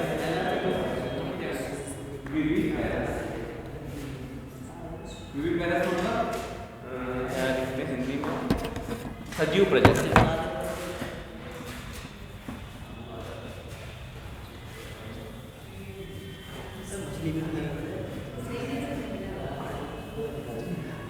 मछलियाँ आएंगी, शार्क नहीं आएगी, नॉर्मल मछलियाँ तो आएंगी तुम्हारे। विविपेरस में क्या होता है, यंग वंस प्रोड्यूस होने वाले, यहाँ पे यंग वन का प्रोडक्शन होता है, मतलब सीधे छोटा सा बेबी यहाँ पे मदर के बॉडी से निकलता है। वहाँ पे क्या निकल रहा था, अंडा निकल रहा था, एग निकल रहा था। यहाँ पे क्या निकल रहा है, छोटा सा फॉर्म, मतलब जो भी फॉर्म हुआ, बकरी है तो बकरी का छोटा सा फॉर्म, ह्यूमन है तो ह्यूमन का छोटा सा फॉर्म, जिसको यंग वन बोलेंगे। तो यंग वन छोटा सा बच्चा निकलेगा, संतति। ठीक, इस कंडीशन को हम लोग बोलेंगे कि अगर ये क्यों बोल रहे हैं, तो ये बोल रहे हैं कि यहाँ पे अपरा होगा, प्लेसेंटा होगा। यहाँ पे उसको पूछेगा कि विविपेरस में फूड कैसे देती है, तो प्लेसेंटा के थ्रू देती है। जब उसके बॉडी में बच्चा रहेगा तो वो क्या करेगा, मदर को और बेबी को दोनों को आपस में जोड़ेगा। कौन, प्लेसेंटा या अपरा आपस में जोड़ के रखेगा और उस प्लेसेंटा का काम क्या होगा, वो मदर से फूड लेके आएगा, बच्चे को देगा और बच्चे से जो भी एक्सक्रीटरी निकलेगा, जो भी खराब चीज़ें निकलेंगी वो फिर जो प्लेसेंटा उसको वापस करेगा मदर के पास और फिर रिलीज हो जाएगा बाहर। मतलब बच्चे के अंदर कोई कैपेसिटी नहीं होती, ना फूड बना पाता है ना ही वो अपना एक्सक्रीटरी चीज़ें बाहर निकाल पाता है, सब किसके थ्रू होता है, अपरा या प्लेसेंटा के। फिर जब बच्चा एक लेवल तक डेवलप कर जाता है तो क्या होता है, वो उसका पार्टुलेशन होता है। पार्टुलेशन मतलब approached by a female give birth to a baby, ठीक है। पार्चुरेशन बोलते हैं कि किसी भी मदर के द्वारा बच्चे को जन्म देने की प्रक्रिया को ही पार्चुरेशन बोलते हैं। हिंदी में लिखा देंगे, जब सेक्सुअल रिप्रोडक्शन पढ़ाएंगे वहाँ पे हिंदी इसकी होगी तो हम लिखा देंगे, अभी मुझे हिंदी याद नहीं आ रही, इस चैप्टर में लिखा नहीं है। ये हो गया हमारा बीबी पैरस। तीसरा हो गया ओवी। इसका एग्जांपल तुमको पूछना पड़ेगा, इसका एग्जांपल पूछ सकते हो, बाकी दोनों के एग्जांपल की जरूरत नहीं पड़ेगी, तुम लोग को तो ऐसे ही 150 एग्जांपल दे दोगे। बीबी पैरस एग्जांपल दोगे कि नहीं? सर ये क्या है? ओवी बीबी पैरस एग्जांपल नहीं पता है, इसका बताएंगे। ये इसका पूछ रहा है, इससे क्या होगा, काऊ होगा कि नहीं होगा? अरे हमने बात किया ना, जितने ओस्टर साइकिल में सारे हो जाएंगे, जितने मेंस्ट्रुअल साइकिल शो करेंगे उसमें सारे में बीबी पैरस हो जाएंगे।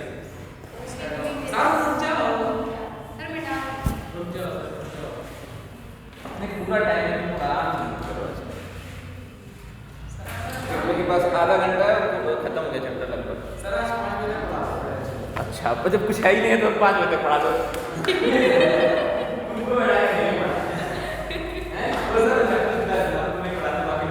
सर मैंने सारा स्टूडेंट्स रोज नहीं पढ़ाया। मैंने एक्स्ट्रा क्लास लगनी चाहिए थी। हमारी एक्स्ट्रा क्लास लगेगी, तुम्हें स्पेशल ट्रीटमेंट दिया जाएगा, तुम कॉपी करना पड़ेगा। ऐसे कोई मुश्किल से जो एक्स्ट्रा क्लास में सर कॉपी कैसे करेंगे? आगे वही तो नहीं समझ में आया मेरे तब से देखा था। वही तो बात है सर, यहाँ मैं बैठा हूँ, यहाँ रेस बैठा है, यहाँ नहीं बैठा, कैसे देखो तुम क्या मुझे बताओ, सारी बात मतलब क्यों बोलोगे?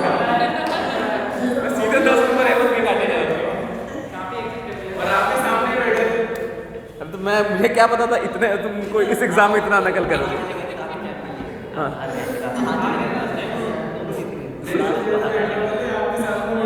CCTV कैमरा लगा, कुछ तो डरा करो। ठीक है, लास्ट है ओवी बीबी पैरस।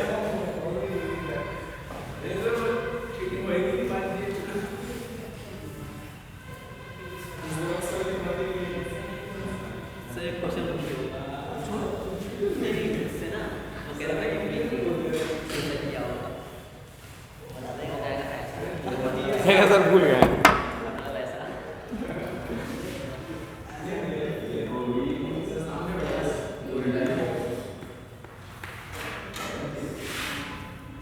इसको बोलते हैं हिंदी में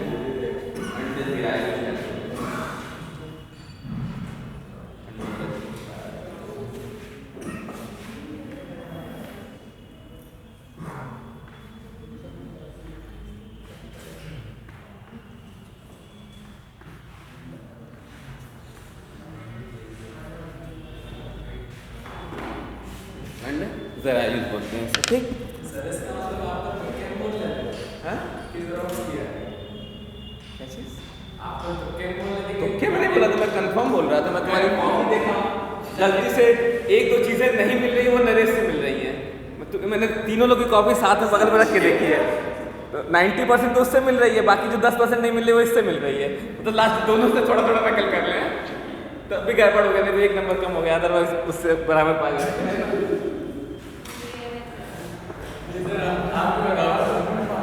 बता दी तो मैं पहले ही तुमको आंसर की दे दिया होता। अगर ऐसा करना था तो बता देता, आंसर की दे देता, पहले भेज भी दिया था तुम्हारे जहाँ यहाँ पे बैठे थे तो मैं भेज दे चुका था, तो उससे निकले होते। क्या प्रॉब्लम है?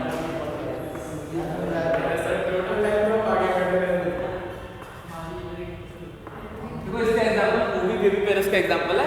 शार्क, शार्क में होता क्या है, सबसे पहले इसकी बॉडी में एग बनेगा। ये क्या बनेगा? एग बनेगा। एग ये रिलीज करने वाली होगी, तब तक इसको याद आएगा कि अगर मैं रिलीज कर दी पानी में तो बहुत सारे मेरे दुश्मन हैं, वो क्या करेंगे, मेरे एग को खा जाएंगे। तो कहती है नहीं करेंगे रिलीज। क्यों नहीं करेंगे? अपने बच्चे को बचाने के लिए। तो ये अपने बॉडी में ही एक एरिया बन जाएगा, लेकिन ये अपने बॉडी में रखी रहेगी। ठीक, मतलब अब इसका प्लेसेंटा से कोई संबंध नहीं है, ये एग बन चुका है। एग में खाना है, एग में नॉर्मल एग का जो स्ट्रक्चर होता है कि यहाँ पे यॉक है, यहाँ पे प्रोटीन लेयर है, कैल्शियम की लेयर है, सब सेम है, बस ये उसके बॉडी में प्रेजेंट है। और जब ये एग हैच हो जाएगा, ये बन जाएगा, छोटा बच्चा बन जाएगा, अब ये करेगा, तो ये इसको बाहर निकालेगा। तो देखने में कैसा लगेगा? देखने में लगेगा किसकी तरह है? बेबी पैरस की तरह है, क्योंकि ये किसको प्रोड्यूस कर रही है? छोटे बच्चे को प्रोड्यूस कर रही है। पर अंदर जाके देखेंगे तो कहानी किसकी तरह है? वो भी पैरस की तरह है, क्योंकि अंडा बना हुआ है उसके बॉडी में प्रेजेंट है। तो दोनों कैरेक्टर शो करती है, इसलिए इसको बोलते हैं ओवी बेबी पैरस। मुझे एक एग्जांपल पता है, और कल तुम लोग 2 एग्जांपल, कल नहीं मतलब नेक्स्ट टाइम जब भी मिलेंगे तो 2 एग्जांपल और ऐड करके लाओगे। सब लोग लाएगा ना? चलो बढ़िया है, हो गया। अब ये चैप्टर खत्म हो गया, फिनिश हो गया। कल कितने मतलब कितनी देरी और दिए होते तो कल खत्म हो गया होता।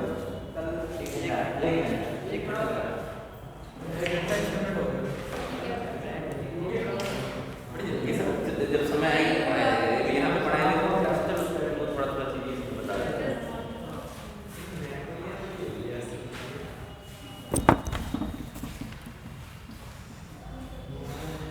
तो ये सब चीज़ें रिप्रोडक्शन में बहुत डिटेल में पढ़ाएंगे, लेकिन थोड़ा सा बताएंगे। ये मिटा देना सारा।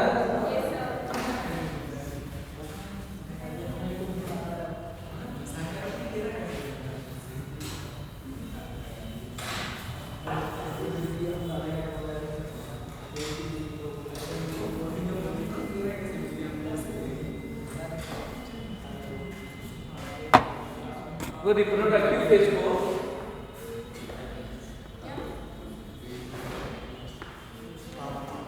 रिप्रोडक्टिव फेज यानी जनन जो नहीं वही है। इसमें हमने अभी 3 फेजेस देखे थे ना। कौन कौन से फेजेस देखे थे? किशोरावस्था, जिसको मैं क्या बोला था, जुवेनाइल फेज। दूसरा देखा था हमने जनन अवस्था, रिप्रोडक्टिव फेज। और तीसरा सेनाइल अवस्था, जिसको हम लोग बोले थे जीर्यावस्था। ठीक, अब उसी में रिप्रोडक्टिव फेज में भी 3 फेजेस और होते हैं। रिप्रोडक्टिव फेजेस में भी 3 और फेजेस होते हैं। रिप्रोडक्टिव यानी जनन जो जनन अवस्था जो होती है उसको हम लोग 3 और भागों में बांट सकते हैं। जनन अवस्था को 3 और इसके वो कर सकते हैं। पहले लिख सकते हैं प्री फर्टिलाइजेशन, प्री फर्टिलाइजेशन,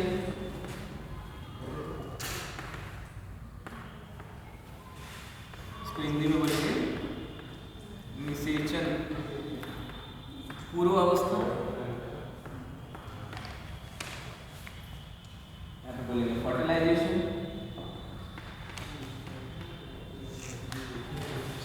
मतलब कि निषेचन। तीसरा होता है पोस्ट फर्टिलाइजेशन,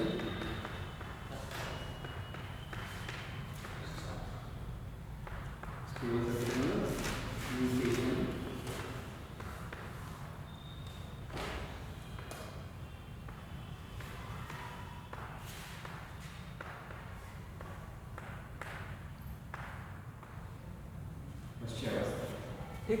नाम से ही पता चल रहा है कि अगर निषेचन से पहले के जितने चीजें होंगी उनको हम लोग प्री फर्टिलाइजेशन स्टेज में रखेंगे, निषेचन पूर्व अवस्था में रखेंगे। निषेचन पता है निषेचन क्या होता है? निषेचन क्या होता है? और इसका नाम है जिसको बोलते हैं लोग सिंगैमी। सिंगैमी इसको बोलते हैं युग्मक संलयन।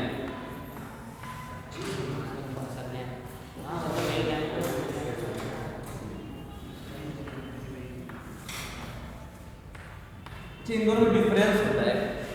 फर्टिलाइजेशन और सिंगैमी में डिफरेंस होता है। बहुत जगह लोग ऐसे नॉर्मली लिखते हैं फर्टिलाइजेशन को सिंगैमी बोलते हैं, सिंगैमी को फर्टिलाइजेशन बोलते हैं, पर एक डिफरेंस होता है इसमें। तू बता सकता? कभी शायद मैं क्लास में बताया हूँ, नहीं बताया?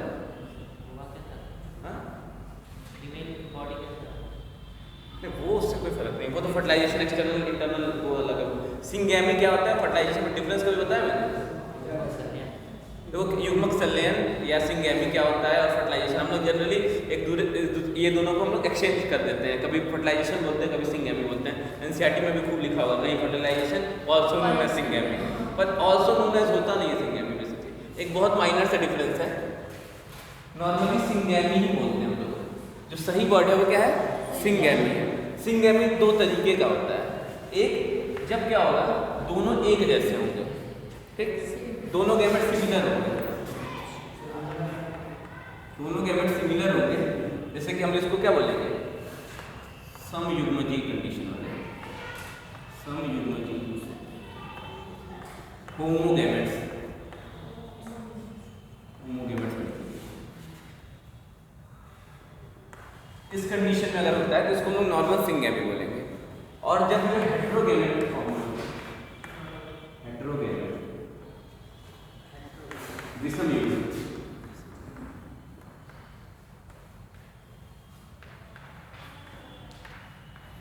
इस टाइप जो होगा उसको हम लोग बोलेंगे फर्टिलाइजेशन।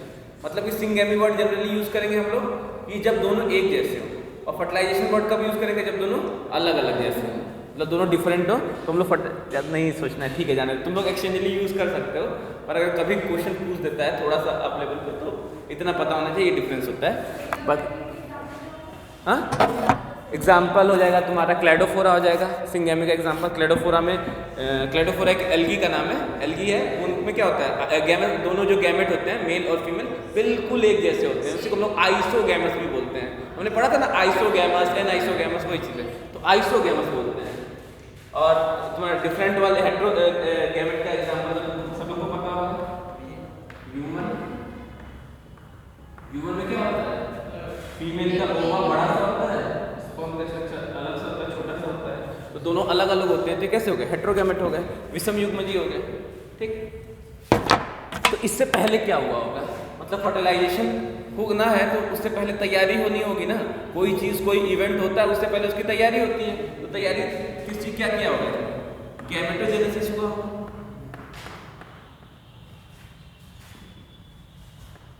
दही का तो वो नहीं करना है ना यहाँ पे फर्टिलाइजेशन, निषेचन के लिए कुछ तो चाहिए, गैमेटोमेट चाहिए ना, कि दही का गैमेट कर देंगे, नहीं कर सकते।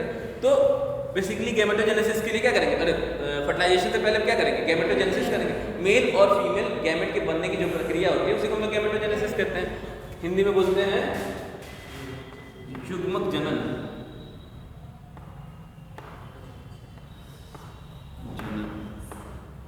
यही बोलते हैं ना युग्मक जनन, ठीक, गैमेटोजेनेसिस को यही बोलते हैं ना।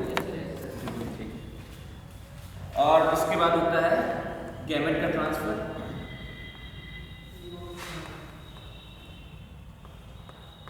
तभी तो पहला काम होगा गैमेटोजेनेसिस होगा, उसके बाद ही तो गैमेट का ट्रांसफर होगा, मतलब गैमेट को पहुंचाना भी तो पड़ेगा ना।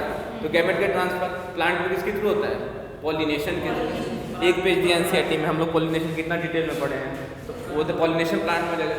ह्यूमन में क्या होगा, पॉपुलेशन के थ्रू होगा, एक वर्ड होता है पॉपुलेशन, उसके थ्रू होता है। तो गैमेट ट्रांसफर पॉपुलेशन के बारे में डिटेल में पढ़ेंगे वहाँ पे जब सेक्सुअल रिप्रोडक्शन पढ़ेंगे तो, और गैमेटोजेनेसिस को भी हम लोग बहुत डिटेल में पढ़ेंगे, ह्यूमन के अंदर की कैसे बनता है, गैमेट का फॉर्मेशन कैसे होता है, मेल और फीमेल दोनों गैमेट के बारे में बहुत डिटेल में पढ़ना है।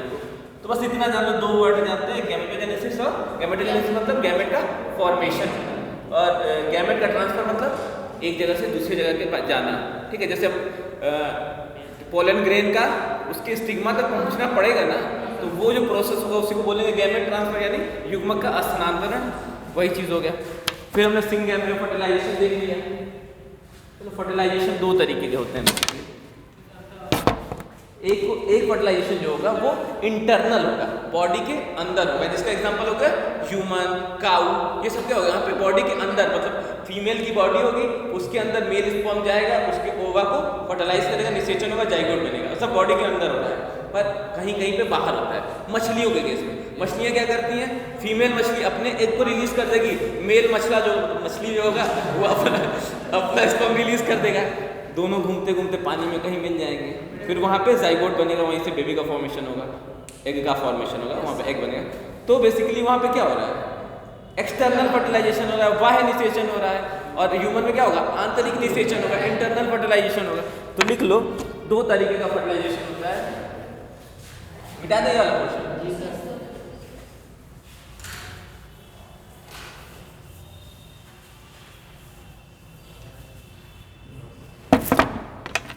दो तरीके का फर्टिलाइजेशन होगा। एक को बोलेंगे हम लोग इंटरनल फर्टिलाइजेशन,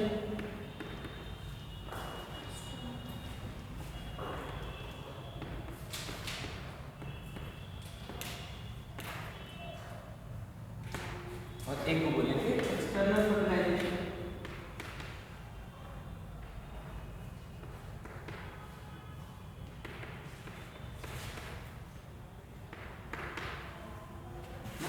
बोलते हैं बाह्य निषेचन।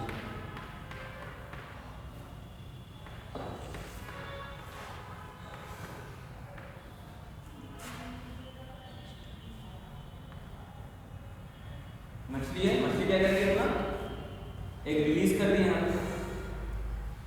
यहाँ पे मेल वर्ड मछली का होगा घूम रहा होगा,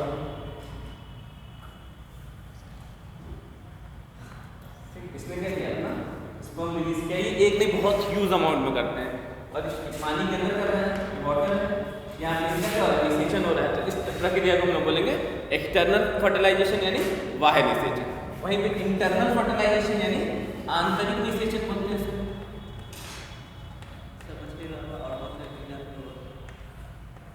एक मिनट,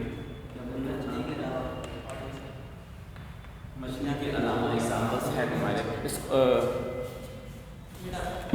मेढक में भी होता है, एग्जैक्टली मेढक में भी होता है।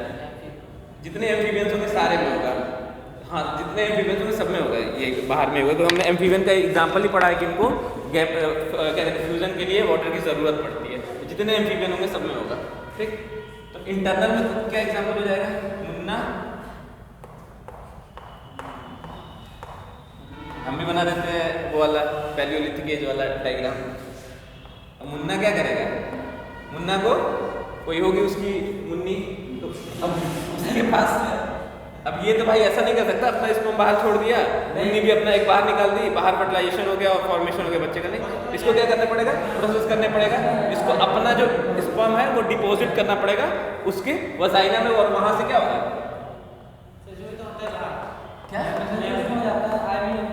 IVF की बात कर रहे हो। तो वो नेचुरल बातें कर रहे हैं। अभी हम आएंगे IVF पे, ठीक है, IVF पे आएंगे हम लोग, गिफ्ट पे आएंगे। गिफ्ट सब पढ़ना है, गिफ्ट पढ़ा है, सुना है? गिफ्ट क्या होता है बताओ, गिफ्ट क्या होता है? GIFT गिफ्ट, हाँ क्या होते हैं? गिफ्ट होता है, गिफ्ट होता तोहफा, एग्जैक्टली। अभी यही जानना है, उससे ज़्यादा नहीं जानना है, वो हम जब बताएंगे तो आगे जानना है। सही लड़का है, इसमें सही बताया। तो ये क्या करेगा, मुन्ना मुन्नी के बॉडी में स्पर्म क्या करेगा, रिलीज करेगा, वहाँ पे उसका ओवा होगा या एग होगा, वहाँ पे उनका फर्टिलाइजेशन होगा, ये उसके बॉडी के अंदर हो रहा है। तो इस तरह के फर्टिलाइजेशन को क्या बोलेंगे, इंटरनल फर्टिलाइजेशन यानी आंतरिक निषेचन। फिर हो गया, हम लोग बात करेंगे पोस्ट फर्टिलाइजेशन। पोस्ट फर्टिलाइजेशन में दो काम होगा, एक होगा सेल डिवीजन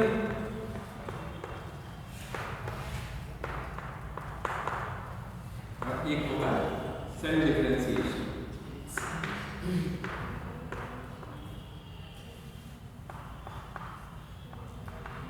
सेल डिवीजन मतलब कोशिका विभाजन,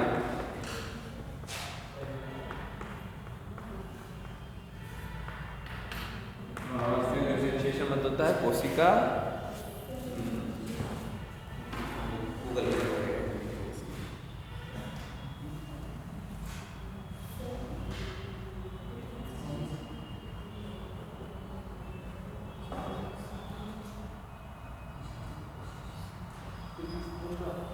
कोशिका विभेदीकरण।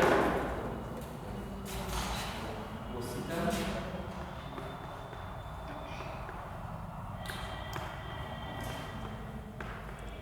विभेदीकरण, ठीक है, कोशिका विभेदीकरण। सेल डिवीजन सबको पता है, सबने पढ़ा है पूरा सेल डिवीजन को डिटेल में, मियोसिस माइटोसिस नंबर बढ़ाने के लिए करते हैं। सेल डिफरेंशिएशन हम लोग स्पेसिफिकेशन देने के लिए करते हैं। कोई एम्ब्रियो है, फिर एम्ब्रियो में स्पेसिफिक सेल का मास हमने पढ़ा था ना, सबसे पहले बनेगा क्या, मारूला बनेगा, फिर ब्लास्टुला बनेगा, फिर गैस्ट्रुला बनेगा। ये सेल के मासेस हैं। अब नहीं पता है सेल को हमको करना क्या है आगे, कौन से सेल को हाथ बनाना है, कौन से सेल को पैर बनाना है, तो ये किसके थ्रू होता है? कोशिका विभेदीकरण यानी सेल डिफरेंशिएशन। सेल डिफरेंशिएशन वो फेनोमेना है जिसके द्वारा किसी भी कोशिका, किसी भी सेल को ये पता चल जाए कि आगे चल को हमको क्या बनाना है।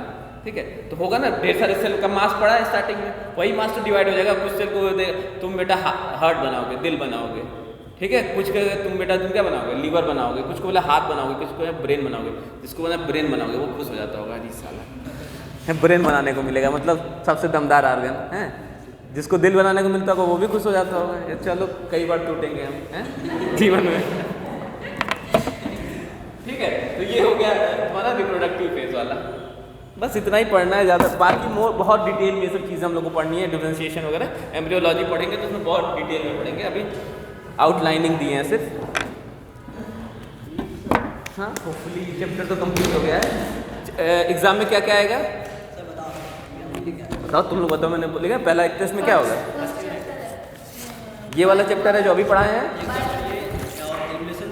और कौन सा?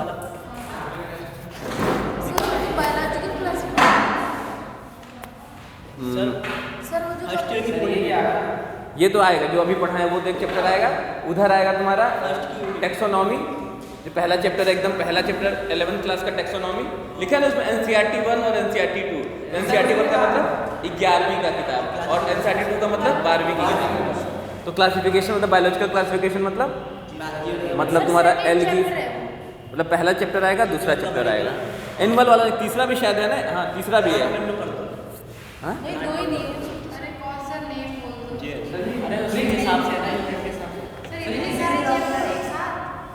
हाँ, लिविंग वर्ड, बायोलॉजिकल क्लासिफिकेशन और रिप्रोडक्शन इन ऑर्गेनिज्म, 3 चैप्टर है।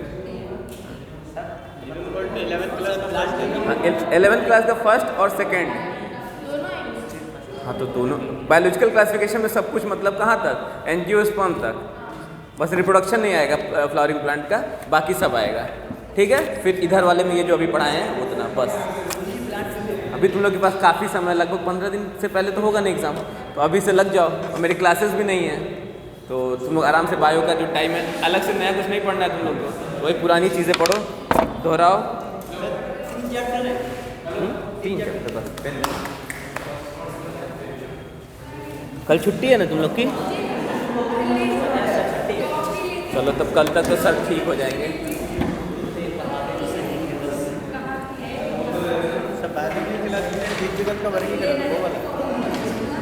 मैं हिंदी में उसका नाम भेज दूंगा, देख के मुझे एग्जैक्ट याद नहीं आ रहा।